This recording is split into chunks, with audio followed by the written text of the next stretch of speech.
আজ সকাল 11টায় fort William থেকে পাসপোর্ট অফিসের দিকে যাওয়ার সময় রাইটার্স বিল্ডিং এর সামনে সেনাবাহিনীর একটি গাড়িকে আটকায় ট্রাফিক পুলিশ।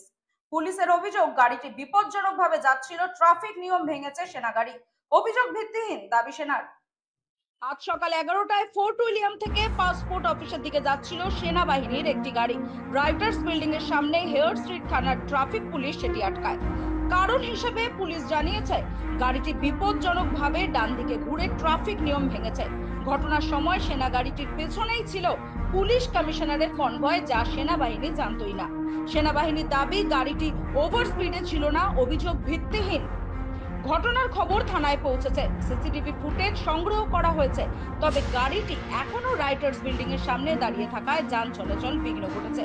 রাজনৈতিক ও প্রশাসনিক মহলে ঘটনাটি আলোচনায় এই মুহূর্তে, বিশেষত ধর্মতলায় তৃণমূল কংগ্রেসের মঞ্চ ভাঙার ঘটনার পরেই এটি ঘটায় পরিস্থিতি আরো সংবেদনশীল বলেই মনে করা হচ্ছে।